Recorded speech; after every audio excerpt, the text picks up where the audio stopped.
and let there be light.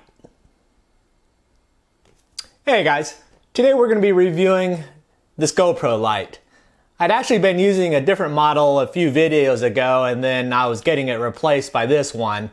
So we're going to kind of go over these little cheap GoPro lights. These GoPro lights I'm talking about are just these little cheap little LED lights. This happens to be a little 3 LED ones, and they've attached GoPro mounts on the top and bottom, so you can fix your GoPro to the top and still have that GoPro style clip on the bottom to attach to your helmet, hat cam, or your chest, or even like a tripod, whatever you're using. These give a fairly wide beam, which will work very well with the GoPros.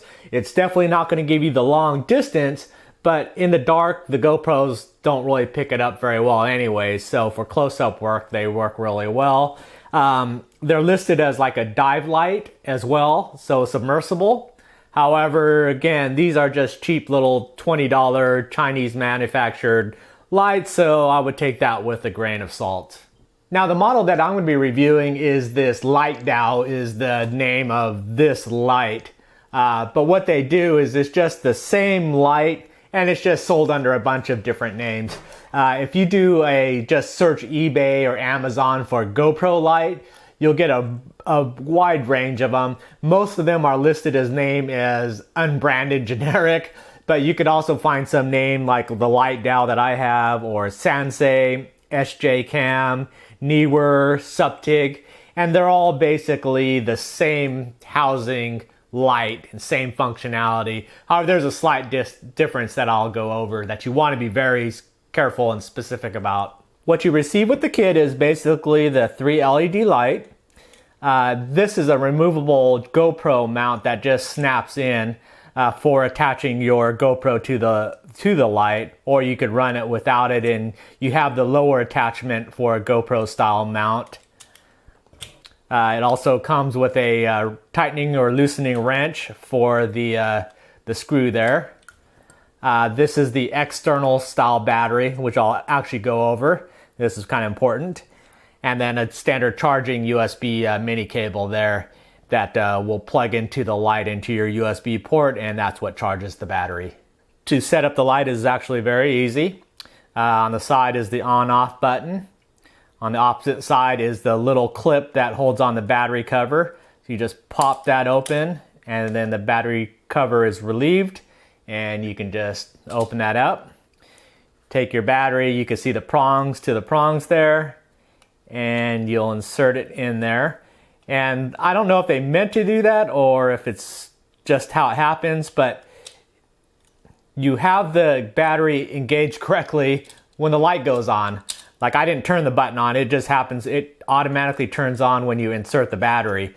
So I guess that's a way to know that you're installed the battery correctly, and that's totally in there. Then we could just shut the cover. It's got a O-ring around it, which is supposedly makes it waterproof, but then again, I'm not going to take the risk for it. And I'm just going to close the cover, and then that puts the pressure to seal the cover there, and your light is working. Contact the point for your on-off. So you have high beam, low beam, and then flash for emergencies, and then off. And that's basically all it is there. To charge it, open the door, and then you have the port for plugging into the cable and then into your computer or whatever your charger went with, and that charges the battery. There's a little red light that'll go on and show it's charging, and then it goes off when it's completed.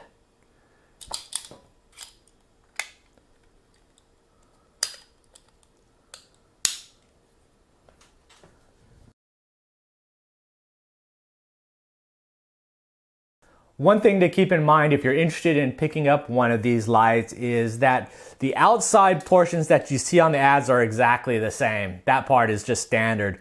The difference of these is the type of battery pack that they utilize. There's basically, so far I've seen 4 different battery packs. One is a standard built-in battery pack like you would find on your home cordless phone, 3 battery shrunk wrap with a little dongle that plugs into the port. That one's a one-time use, then you have to plug a USB port and recharge it while it's in the camera. The second style, which I ended up getting, which I thought was going to be comparable to the GoPro 3 style batteries, was these type of batteries, which are for the GoPro Chinese knockoff. And they look similar, but they're actually quite different once you put them side to side, so they won't work. The GoPro 3 ones won't work in this specific light. You have to get the generic style GoPro batteries. Then I also looked and found that there is actually one of the lights that utilizes the GoPro Hero 4 battery, and it says right on there, utilize the same GoPro Hero 4 batteries. So there is an option, but you just want to make sure that you pay attention to which style that you're ordering so you're not getting multiple batteries. So now I've got a Hero 4, so I've got that kind of batteries and backups.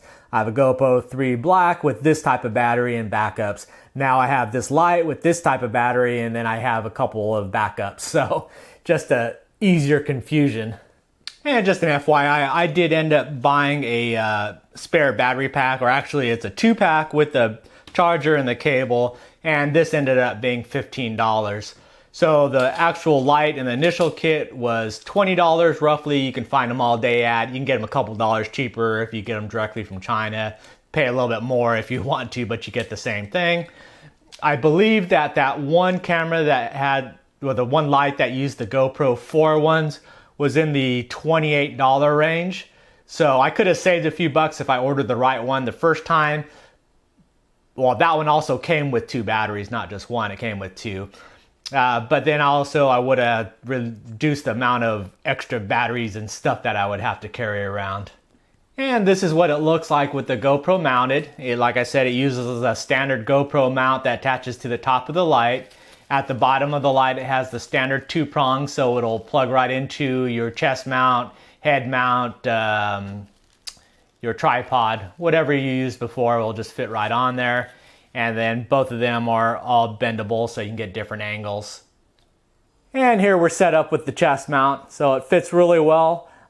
This is a little bit more stable than using it on your hat because it gets a bit top heavy, but there you go. All right, let's go take this baby out and give it a test drive. Okay, we're out here by the pipes, gonna look for some tarpon, but let's test out this light real quick. So that's high beam, probably about 10 foot. And then we've got low beams. And that's the flashing there. All right, let me show you where we're fishing. You can see the lights there. And we're at the pipes. I had one hook up and it had on for a little bit, then it jumped off, and then a couple of bites popping off on them, but nothing much after that. But I am seeing shrimp eyes. You can see those orange glowing. Those are all shrimp there.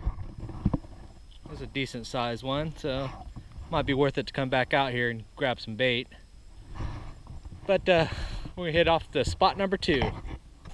All right, we're over here at Shark Channel, so I'm gonna give that a try. I'm just strictly throwing topwater tonight. So I've got my Zara Spook Jr. and I'm just pitching that around while we're testing the light.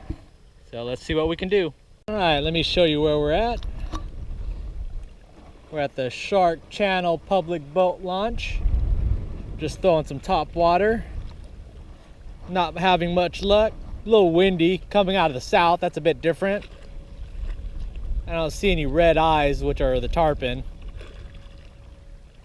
But moving on to the next spot. All right, I'm out here at the Geiger Key Bridge and I'm not seeing anything. There's no lights or orange eyes or anything. So there's no tide right now, which is weird. It's actually a little bit backwards tide. So we're just on the wrong cycle, it looks like. Let's take a look on the other side of the bridge and that'll let us know for sure. If I don't see any orange lights then. But you can see how good the light is working at least. Let's see if we see any. Oh, I see some orange eyes there. That's one set.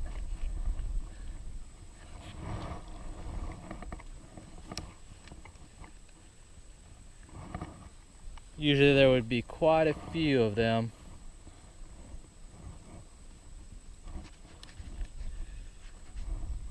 I'll cast this.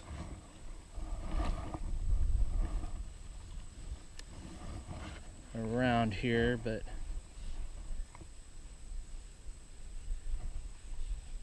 I think because of this tide going backwards, they're on the other side of those mangroves just hanging out.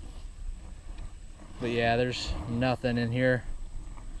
As you can see, no orange glowing lights. Here we are fishing at the White Street Pier. Not having much luck. I've seen a lot of juveniles around, but nothing is biting.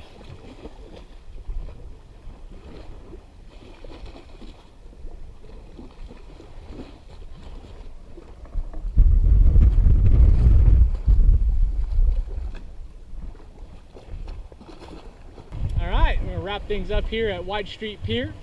Not a lot of action tonight, but can't complain. Especially getting off of mini season with all those people in the water.